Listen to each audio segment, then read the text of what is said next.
Markets में एक बहुत ही शानदार रिकवरी इस समय पेश हो रही है। कल हमने देखा था कि 4 साल में इनफैक्ट कोविड के बाद सबसे बड़ी गिरावट दिखाई दी थी और आज बाजार में थोड़ी संभल रहा है बाजार और लोगों को ये समझ में आ रहा है कि शायद कोलिशन गवर्नमेंट इतनी बुरी चीज़ नहीं है भारतीय अर्थव्यवस्था के लिए जो कल समझी जा रही थी।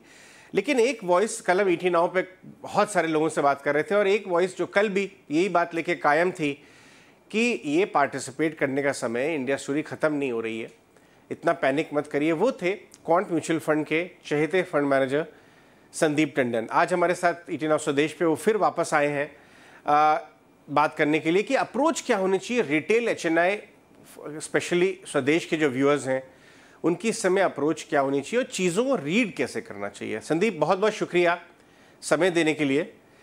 सबसे पहले मैं एक स्टेप पीछे जाऊंगा कि कल जब आपने हमसे बात की थी तो आपका मेन जिस्ट जो था वो ये था कि ये बाजार में पैनिक करने का समय नहीं है, हालांकि स्क्रीन कुछ और कह रहा था। आपका ये व्यू था कि इंडिया स्टोरी खत्म नहीं हो रही है और पार्टिसिपेट करना चाहिए अपने हिसाब से धीरे धीरे, लेकिन पार्टिसिपेट करिए, मार्केट में अबेंडन मत करिए। वो कॉन्फिडेंस कहाँ से आ रहा था?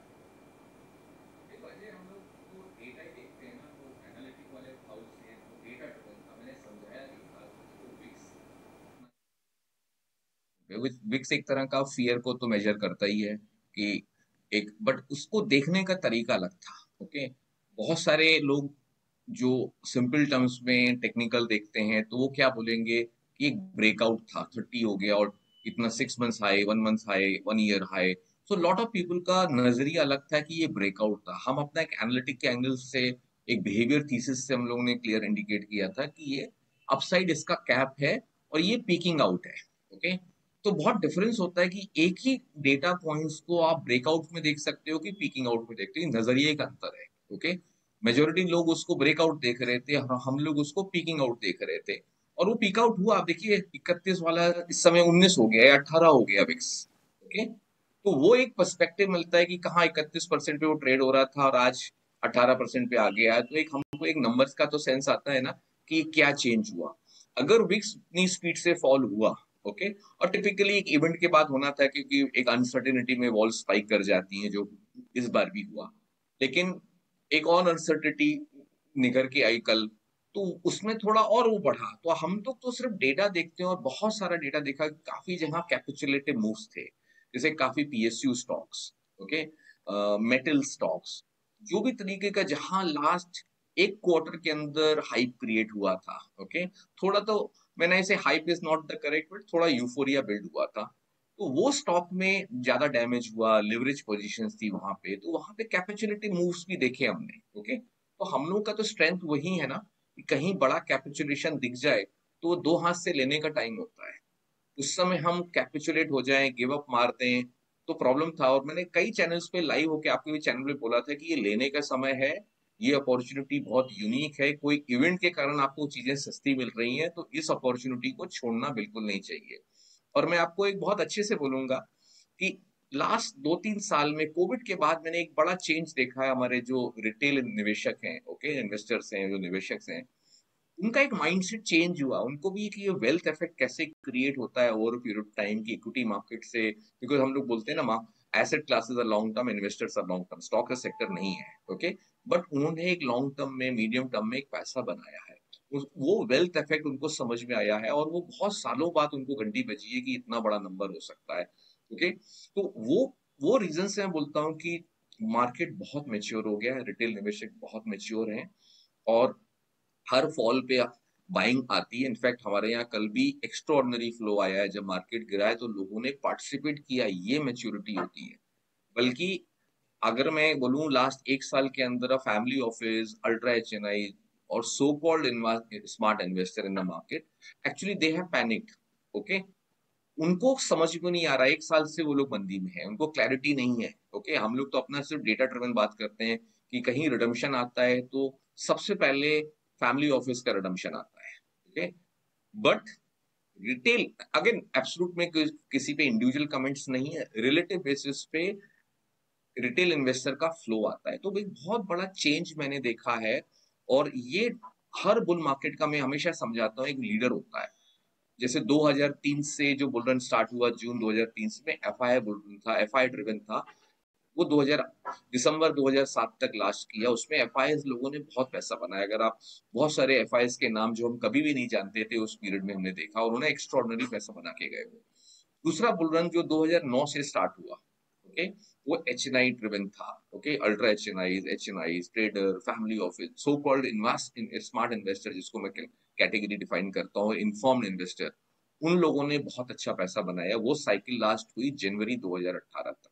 ओके, अब अप्रैल 2020 से जो बुल रन स्टार्ट हुआ पोस्ट कोविड, उसका लीडर रिटेल है। ओके, अगर हम रिटेल का एंगल से बात करें और उनका रिटेल का बेस देखिए, कितना बड़ा बेस है रिटेल के, नंबर ऑफ निवेशक कितने ज्यादा है, बहुत बड़ा साइज है। तो मैं इस बोलता हूँ कि ये डिकेड उनका है, ये बुल रन उनके ड्रिवन है। बहुत से लोगों ने जो सबसे बड़ी गलती करी, एनालिस्ट लोगों ने, हर आदमी एफआई डेटा देख रहा था, अरे इतना एफआई का सेलिंग आता, इतना वापस बेच के गए, क्योंकि वो ग्लोबल फिनोमिना, उन्होंने इंडिया नहीं बेचा, पूरा इमर्जिंग मार्केट बेचा है। ओके, उनके पास रिलेटिव अपॉर्चुनिटी है, किसी को चाइना अच्छा लगता है, किसी को इंडोनेशिया अच्छा लगता है, तो किसी को कुछ अच्छा लगता है, किसी को यूएस अच्छा लग रहा था। ओके, तो उनका पास रिलेटिव अपॉर्चुनिटी थी, तो वो रिलेटिव एंगल से प्ले करते हैं, उनके पास मल्टीपल कंट्री का ऑप्शन है।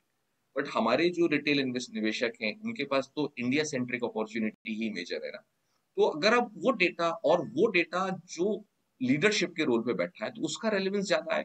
जो ये बुलरन का लीडर है वही डिक्टेट करेगा मार्केट को। ओके, तो आज रिटेल का लीडर है और रिटेल का डेटा अपने को देखना है। जब तक रिटेल म्यूचुअल फंड का डेटा बहुत बड़ा नेगेटिव नहीं होता है, तब तक ये डिसाइसिव बुलरन कंटिन्यू रहेगा। और उस उम्मीद से मैं बोलता हूँ कि ये डिकेड रिटेल निवेशक का है और ये ब्रिलियंट अपॉर्चुनिटी है। मैं हर हर फोरम पे एक चीज समझाता हूँ कि इंडिया को लेके समथिंग हैज चेंज। इंडिया का जो परसेप्शन एनालिटिक्स का हमारा जो काम करने का तरीका है, इंडिया का जो परसेप्शन है, वो एब्सोल्यूट बेसिस में एक्स्ट्राऑर्डिनरी है, रिलेटिव बेसिस पे तो आप पूछो मत, उतना अच्छा है यूएस के कंपैरेटिव। तो इंडिया में कुछ चेंज हो गया है और वो लॉन्ग टर्म के हिसाब से चेंज हुआ है। इसलिए कोई भी निवेशक अगर ये सोचे कि मैं आज बेच लेता हूँ, वापस नीचे ले पाऊंगा, वो अच्छी स्ट्रैटेजी नहीं है। आप स्कीम शिफ्ट कर सकते हो, सेक्टर शिफ्ट कर सकते हो, स्टॉक शिफ्ट कर सकते हो, लेकिन अपने को बाजार में बने रहना है, क्योंकि ये फ्यू डिकेड्स की अपॉर्चुनिटी है। इसी लाइफ टाइम अपॉर्चुनिटी जब आती है ना कंट्री के लिए, हम लोग आज वो सिचुएशन में है और उस सिचुएशन को हम बहुत अच्छे से समझ रहे हैं। तो मैं आप सबको बोलता हूँ, बहुत ये छोड़ना ही नहीं है ये अपॉर्चुनिटी। ओके, ये आप कंफर्म कर रहे हैं कि कल भी जो है आपके यहाँ इतनी बड़ी फॉल नहीं, fresh buying I retail investors की और ये मेच्योरिटी रिफ्लेक्ट करी? एवरेज फ्लो से डबल इनफ्लो आया है कल हमारे यहाँ, तो वो मैं बताइए, आपको कंफर्म कर सकता हूँ। कितनी बड़ी बात है। चलिए मैं एक और बात पूछना चाहूँगा, एक पुल बैक करके, कि अभी ये जो ट्रिगर था बाजार में, जी हाँ, हम काफ़ी बढ़ गए थे एग्जिट पोल की वजह से, फिर वहाँ से घटे, बट एक बड़ा फियर ये आ रहा था कि ये इलेक्शन का जो रियल आउटकम आया है, weak coalition, weak BJP win but strong coalition बनी है। क्या लोगों को लगता है कि शायद डिसाइसिव रिफॉर्म्स की गति धीमी ना हो जाए, कहीं पॉपुलिज्म की तरफ टिल्ट ना हो जाए? ये सब चीज़ें एक बाजार के मन में हैं। आपने बहुत लीडर्स देखे हैं, पॉलिटिकल लीडर्स पहले भी, इनफैक्ट डेटा तो ये भी कहता है ये कोलिशन गवर्नमेंट से भी हेल्दी डबल डिजिट रिटर्न बाजार ने दिए हैं। तो आपका क्या राय होगा कि इन बाजार की नर्वसनेस पे आप क्या कहेंगे? तो आप 2 मिनट वापस थोड़ा फ्लैशबैक में जाते हैं, 2004 की बात करते हैं। सेम इशू था जब इंडिया शाइनिंग कैंपेन आई थी, 400 कैंपेन लोगों ने कंपेयर किया और वहां पे वाजपेयी साहब ने वो इलेक्शन हारा था। ओके, इतने बुरी तरीके से नहीं हारे, इस बार उतना बुरा नहीं हुआ जितना 2004 में हुआ था। बट उसके बाद भी एक कोalition गवर्नमेंट आई और उस गवर्नमेंट में आप देखिए 7-8 दिन का जो फॉल हुआ, उसके बाद अगले 4-5 साल में कितना बड़ा पैसा लोगों का बना। ओके, तो ये कंक्लूड कर लेना कि कोरिलेशन खराब होते हैं, दुनिया ऐसा फेयर असेसमेंट नहीं होना चाहिए। दूसरी चीज कि अगर हम इसको कोरिलेशन के पार्टनर्स को देखें, कौन है पार्टनर्स उनके, अभी नए जो सबसे बड़ा पार्टनर तो चंद्रबाबू नायडू आए, उसके अंदर TDP himself is a big reformers. Okay, अगर आप देखें उनका टेन्योर में, मैं तो बहुत बार हैदराबाद ट्रैवल किया, तभी देखते थे उन्होंने क्या चेंजेस किए। तो वो तो आईटी टेलीकॉम डेवलपमेंट फोकस आदमी है, तो मुझे नहीं लगता है कि वहां से भी कोरिलेशन गवर्नमेंट में जो फॉर्म होने जा रही है उसमें भी कोई चैलेंजेस आएंगे। और फ्रैंकली स्पीकिंग, हर स्टेट के चीफ मिनिस्टर को, कोई भी पॉलिटिकल पार्टी से आए, उन्होंने हमेशा अपना रिफॉर्म एजेंडा और इंफ्रा एजेंडा कंटिन्यू किया, ये मैं कॉन्फिडेंटली बोल सकता हूँ। ठीक है, छोटे टाइम पे एक नैरेटिव बिल्ड हो जाता है, आपकी एक एक्सपेक्टेशन थी कि इस एक्सपेक्टेशन के हिसाब से आप चल रहे थे, वो जिसको हम लोग बोलते हैं ना रेजिस्टेंट फॉर चेंज, सडनली वो चेंज हो गया। ओके, तो आपके दिमाग में हमेशा एक शक आएगा कि ये कंटिन्यू होगा कि नहीं होगा। बट अगर हम उसको हिस्टोरिक पे जाएंगे तो हमको समझ में आता है कि वो कंटिन्यू भी हुआ, और ऐसा क्या चेंज हो सकता है। मुझे नहीं लगता है कि कोई भी रिफॉर्म जो प्रीवियस गवर्नमेंट ने की है और नए गवर्नमेंट लेट से अभी कोरिलेशन के फॉर्म में आएगी, instead of BJP government NDA government. Okay, पहले भी एनडीए गवर्नमेंट थी लेकिन बीजेपी का मेजोरिटी था। कोई बहुत रेडिकल चेंजेस हो जाए मुझे नहीं लगता है। हाँ, छोटा मोटा पॉलिसी डिफरमेंट होता है कि जब चार लोग कोरिलेशन में साथ बैठ के बात करते हैं तो हो सकता है कोई स्पेसिफिक चीज की अभी इम्प्लीमेंट नहीं करना है, उसको चेयरमैन डिफर करेंगे, उस पर कंसेंसस बिल्ड करेंगे, वो सब चीजें हो सकती हैं। बट वो छोटे मोटे चेंजेस होंगे, उससे हमको कोई मार्केट से रिलेटेड बहुत बड़ा रिफॉर्म रिवर्सल हो जाए उसका तो पहले फियर नहीं लगता है। ये हो सकता है कि अगर हम लोग कोई जुडिशरी रिफॉर्म या लेबर रिफॉर्म या हम लोग लैंड रिफॉर्म देख रहे थे कि बड़े रेडिकल रिफॉर्म हो सकते थे, तो हो सकता है कि उसमें थोड़ा लैग इफेक्ट आए। ओके, बट उसके कारण अगर वो लैग में चला जाता है तो डज नॉट मीन कि जो हमारा एग्जिस्टिंग है उसको हम रिवर्स करेंगे, ऐसा सिनेरियो नहीं दिखता है। पहली बात तो करंट गवर्नमेंट की ही प्रोबेबिलिटी, आज की तारीख में मैं प्रोबेबिलिटी बोलूंगा कि उनकी ही प्रोबेबिलिटी आ रही है, उनके पास सीट्स हैं, उनको उस सेरेमनी में उनको ही बुलाया जाएगा। तो ऐसा लगता नहीं है। हम लोग क्या हमेशा ना ओवर रिएक्ट करते हैं मार्केट में। ओके, परसों ओवर रिएक्शन था कि वो एग्जिट पोल आए तो आपने एक्स्ट्रा ऑर्डिनरी 3% मार्केट कर दिया, 10-10, 20-20% स्टॉक बढ़ गए थे, वो भी ओवर रिएक्शन था। और कल भी उससे थोड़ा रिवर्सल नीचे आया तो वो भी ओवर रिएक्शन था। तो ये जो ओवर रिएक्शन का जो फिनोमिना है ना, वो टिपिकल एक इमर्जिंग मार्केट में थोड़ा ज्यादा होता है, और अपने इंडिया केस में हमने बहुत बार देखा है people tend to overreact. तो हम लोग उसको मेच्योरिटी के साथ अगर देखेंगे ना, मैं हमेशा बोलता हूँ ये देखिए माइंड गेम है। ओके, आप इस माइंड गेम को बहुत शांति से ट्रेड करेंगे ना तो आप बहुत पीसफुल रहेंगे। बट आप यहीं पे एक्साइटमेंट कैपिचुलेटिव मूव्स करेंगे, स्ट्रेस्ड आउट होंगे, अगर ऐसा हो गया वैसा हो गया, तो आप you will be lost person and you will make more mistake. ये हम लोग हमेशा बोलते हैं कि हम लोग जो एनालिटिक्स क्यों बिल्ड करते हैं, कि वो एनालिटिक्स जब बिल्ड किए होते हैं और डेटा पॉइंट वो पीसफुल एनवायरनमेंट में बिल्ड किए हैं कि जब ऐसा तरह का एक्सट्रीम आएगा तो हमें क्या करना है। आज हम उस कल की सिचुएशन में थोड़ी वो एनालिटिक्स बिल्ड करते हैं, कल की सिचुएशन में उसको हम यूज करते हैं कि जब पास्ट में ऐसा हुआ था तो मार्केट में कैसा। इसलिए मैंने बहुत एग्रेसिवली कर मल्टीपल 5-6 चैनल्स पे बोला था कि ये टाइम है to buy and buy aggressively, this not the time to exit, this time to increase your exposure. कि आप सिप बंद नहीं करिए, आपके पास अगर पैसा पड़ा है तो आज का आज आप लमसम डालिए। तो उतना एग्रेशन मैंने दिखाया था। क्यों? नंबर सेंट्रिक, ऐसा नहीं कि हमें यूएम चाहिए। ओके, हम लोग तो मासेस को रेफर करते हैं ना। तो एक अपॉर्चुनिटी थी, देखिए वो प्ले आउट भी हुआ, नीचे से मार्केट सुधरा, आज भी सुधरा। तो एक अपॉर्चुनिटी जब आपको हाथों हाथ मिलती है ना तो हम लोग डर जाते हैं। ओके, कि अरे, क्योंकि हम सब लोग भाव के व्यापारी हैं, भाव से हम लोगों का घबराहट है, भाव से ही सब कुछ। एनालिस्ट लोगों का भी कॉल्स मैक्सिमम भाव से लिंक होता है। अभी 4-6 महीने पहले हमने जब कंजम्पशन फंड लॉन्च किया था तो कंजम्पशन सबको नेगेटिव लगता, अब सडनली अपग्रेड्स आने लगे क्योंकि भाव बढ़ गया। ओके, तो जिस दिन हम ये फिनोमिना अगर हम कोशिश करें कि अगर ये प्राइस का जो डिपेंडेंट वेरिएबल जिसको मैं हमेशा बोलता हूँ, इसका अगर वेटेज अगर हम अपने सिस्टम में कम करेंगे तो हम अपने बाइसेस को कम कर रहे हैं। और वो हम उस चीज को प्रैक्टिस करते हैं कि हम अपने बाइसेस को नहीं लाएं। बाइस आसान नहीं होता है सर, बोलना तो बहुत आसान है मेरे लिए भी, लेकिन हम उसको प्रैक्टिस करते हैं, थोड़ा दिक्कत होता है। लेकिन हमने इतने सालों में 30 साल के अपने खुद के करियर में 33 ईयर्स में ये सब चीजें बिल्ड करी, और हमारी कंपनी ने भी लास्ट 10 साल में क्वांट ग्लोबल रिसर्च ने इस फिनोमिना को आगे लेके गए। That's the reason we call we are behaviour house. We specialize in inflection point, extreme inflection point पे I am buyer and seller as a house. Okay, इसलिए कल वो एक एक्सट्रीम इन्फ्लेक्शन पॉइंट था जहां बाइंग अपॉर्चुनिटी थी। If you missed out, you have missed out sizeable opportunity.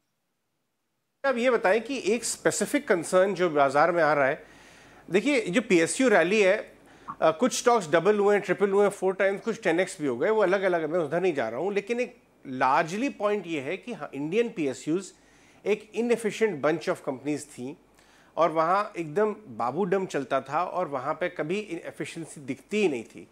पिछले 10 सालों में वो रवैया बदला, एफिशिएंट होने लगी, जो नंबर्स में रिफ्लेक्ट हुआ, उसके बाद वो स्टॉक प्राइस में रिफ्लेक्ट हुआ, वैल्यूएशन में रिफ्लेक्ट हुआ।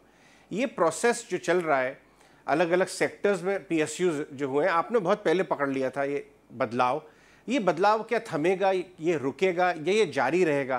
क्योंकि बाजार इसको भी लेके परेशान है और इसीलिए डी रेटिंग, भाव का गिरना, वो सब हो रहा है। तो पीएसयूज के ट्रांसफॉर्मेशन के प्रोसेस को कैसे देखते हैं आप यहाँ से? देखिए, मैंने कई बार इस चीज को बोला है कि जैसे मैं बोलता हूँ अगर something has change for India तो something has change for PSU also. चाहे तो हम उनका कैपिटल एलोकेशन देखें, उसमें एफिशिएंसी आई है, पॉलिटिकल इंटरफेरेंस कम हुआ है, बोर्ड स्ट्रेंथ हुआ है, गवर्नेंस इश्यू इम्प्रूव हुए हैं, और डिलीवरी भी आई है, ऐसा नहीं कि डिलीवरी नहीं आई है। अब जब ये फिनोमेना होता है तो वो ये फिनोमेना कभी भी एक क्वार्टर और एक ईयर के लिए नहीं होता है कि कुछ एक ही साल लास्ट करेगा। ये लार्जर थीसिस में जब कुछ बड़ी चीजें चेंज हो जाती हैं, उसका बड़ा लॉन्ग टर्म इम्पैक्ट होता है। इसलिए मैं बोलता हूँ कि ये सब तक सेक्टर का जो पीएसयू इन जनरल एकदम डीरेटेड, जिसको बोलते हैं ना मोस्ट हेटेड जोन में हमारे हिसाब से, जिसको हम लोग और भी टर्म मैं यूज करूँ कि वो अनटचेबल थे, ये तो लेना ही नहीं है, ये तो लेने की चीज ही नहीं है, ये थोड़ी लिया जाता है। Okay, people have written in their notes in the investment thesis की डू एंड डोंट में कि we don't buy PSU, upfront disclosure में जाता है। जब इस तरह का माइंडसेट हो चुका होता है तो आप सोच सकते हैं कि हम लोग कितना हेटेड जोन में ये सब स्टॉक थे, और वहां से जब चेंज होता है तो बड़ी साइकिल चेंज होती है, और एक क्वार्टर और एक दो साल के लिए नहीं, वो डिकेडल अपॉर्चुनिटी है। तो मैं उसको बोलता हूँ कि पीएसयूज आर डिकेडल अपॉर्चुनिटी। ठीक है कि अभी ये वन वे वर्टिकल मूव आया डिफेंस सेक्टर में या कुछ पीएसयूज में, अब वो करेक्ट भी हुए तो उसमें हमको घबराहट नहीं रखनी चाहिए। अगर आपका 10 साल का व्यू है और 15-20% 30% करेक्ट होता है, तो जिसमें स्टॉक स्पेसिफिक जो अच्छा लगता है, हम लोग तो बायर भी होंगे उसके अंदर। हम तो देख रहे हैं कौन सा चीज एक्सट्रीम इन्फ्लेक्शन पॉइंट्स पे आ जाए तो हम उसको रीबिल्ड करें एक्सपोजर। कुछ हमने भी कम किया था तो हमें भी रीबिल्ड करना है एक्सपोजर, बट हम लोग उसको पॉजिटिव। प्रॉब्लम कहाँ होता है इंडस्ट्री में, जब ये इतनी चीजें चल जाती तो बाकी मनी मैनेजर्स को या एनालिस्ट को या कोई भी आदमी जो पैसा मैनेज करता है, उसको एक फियर आता है अंडर परफॉर्मेंस का, कि यार ये तो इतना चल रहा है भाई और हमारे पास है नहीं, तो मैं अंडर परफॉर्म करता रहूंगा। तो एग्जैक्टली क्या होता है कि आप टॉप पे चढ़ जाते हो। ओके, और टॉप लॉन्ग टर्म नहीं, ट्रेडिंग टॉप का, तो आप ही एक शॉर्ट टर्म ट्रेडिंग टॉप बना देते हो फिर, और जैसे ही कोई इवेंट होता है आप पहला उसको गिव अप मार देते हो, क्योंकि आपने कन्विक्शन से नहीं खरीदा था वो आइडिया, वो सेक्टर आपने कंपल्शन में खरीदा था, अंडर परफॉर्मेंस के प्रेशर में खरीदा था। ओके, आप वो हाइप में सख्त हो गए थे इसलिए आपने खरीदा था, तो आपका कन्विक्शन तो था ही नहीं, तो आप फर्स्ट पहले गिव अप मारते हो। अब जब गिव अप मारते हो तो आप प्राइस नहीं देखते हो, आपका एग्जिट देखते हो कि बॉस मेरे शाम तक एग्जिट हो जाना चाहिए या एक हफ्ते मेरे को जीरो कर देना है। तो एग्जिट बिकम्स, जब उस तरह का फिनोमेना बाजार में आता है जिसको हम लोग कैपिचुलेटिव मूव्स होते हैं, वो हमने कल देखा कुछ जगह, आज भी कंटिन्यू हो सकता है, एक दो दिन और भी कंटिन्यू हो कई जगह, depending on stock to stock. तो उस तरह का जो कैपिचुलेटिव मूव होता है हमारे जैसे हाउसेस के लिए एक्सट्रीम इन्फ्लेक्शन पॉइंट, उस अपॉर्चुनिटी को तो हम ढूंढते हैं कि कोई कहीं ना कहीं कैपिचुलेट अगर हो रहा है तो हम उस अपॉर्चुनिटी को कैसे प्ले आउट करें, वो हम नंबर्स के थ्रू प्ले आउट करते हैं। खाली प्राइस से नहीं आपको आंसर मिलता है कि अगर प्राइस 10% गिर गया, कि प्राइस 20% गिर गया तो अभी हो गया कैपिटुलेशन, नहीं। जब मल्टीपल डेटा पॉइंट्स हम लोग उसको एनालिटिक्स में बिल्ड करा हुआ है कि जब हम वो देखते हैं और कहीं मिलता है तो हम एग्रेसिवली दो हाथ से खरीदते हैं उसको। तो वो एक इंपॉर्टेंट चीज हो जाती है कि हमें इन्फ्लेक्शन पॉइंट को समझना है, मोमेंटम में नहीं जाना है। ओके, जब आप मोमेंटम में जाती हो तो आप फंसने की डर बहुत रहता है, क्योंकि लास्ट टोपी किसी के पास आएगी वो किसको नहीं पता, वो म्यूजिकल चेयर में लास्ट टोपी आपके पास आई तो आपको प्रॉब्लम होगा। इसलिए बहुत इंपॉर्टेंट है कि हम इसको अपने बाइसेस हटाएं और डेटा के साथ देखें।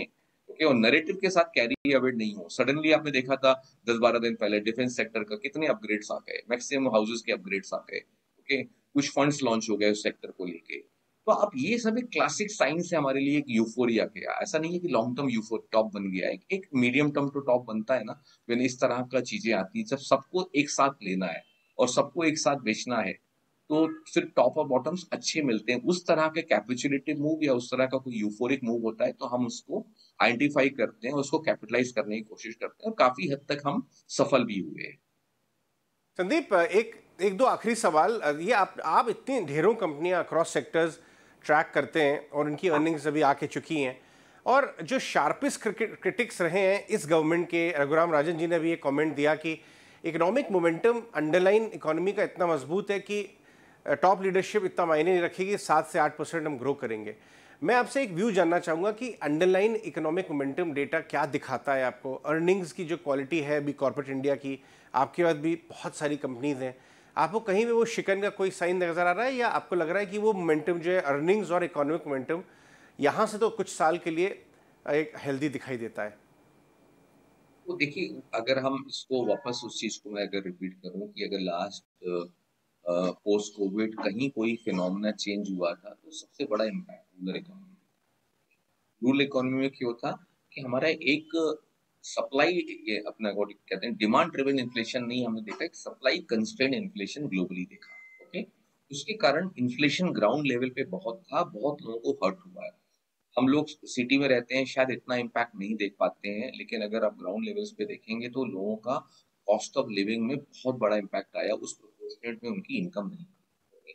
तो वो फिनोमेना था, और मैं मानता हूँ कि करंट गवर्नमेंट को जो इस इलेक्शन में डैमेज अगर हुआ है, वो सिंगल बिगेस्ट फैक्टर है वो इन्फ्लेशन, बाकी सब नैरेटिव है। ओके, इन्फ्लेशन हर्ट करता है लोग, और वो जो ग्राउंड लेवल पे देखते हैं और समझते हैं, उनको समझ में आता है इन्फ्लेशन था, और इन्फ्लेशन एक्स्ट्रॉर्डनरी था। अगर लास्ट 3-4 महीने के अंदर, लास्ट पर्टिकुलरली एक क्वार्टर के अंदर, ये करंट क्वार्टर में भी वो फिनोमेना चेंज हो रहा है, अगर हम हाई फ्रीक्वेंसी डेटा देखें रूरल इकोनॉमी के, तो वो इम्प्रूवमेंट में है। तो गोइंग फॉरवर्ड अगर कोई बोलता है कि हमारा इकोनॉमी पीक आउट हो गया, इनफैक्ट मेरे को ऐसा लगता है कि अगर रूरल इकोनॉमी वापस आती है तो अपने मैक्रो पिक्चर ऑल इम्प्रूव होंगे। अभी तक जो मॉनसून का फोरकास्ट भी है, अभी तक का मेट का या स्काईमेट का, दोनों का एक अच्छा फोरकास्ट है। अगर हम उसको भी फैक्टर करें तो वो भी एक कंस्ट्रक्टिव बैकग्राउंड है। तो अगर इंडिया के लिए एक बैकग्राउंड देखें कि हमारा मैक्रो पिक्चर, जो जो हमारा पॉकेट वीक था रूरल इकोनॉमी का, वो इम्प्रूव हो रहा है, वो स्ट्रेंथन हो रहा है। मे बी करंट गवर्नमेंट भी कुछ उस चीज को स्ट्रेंथन करने की कोशिश करेगी बजट में, तो वो एक इम्पॉर्टेंट फैक्टर हो गया।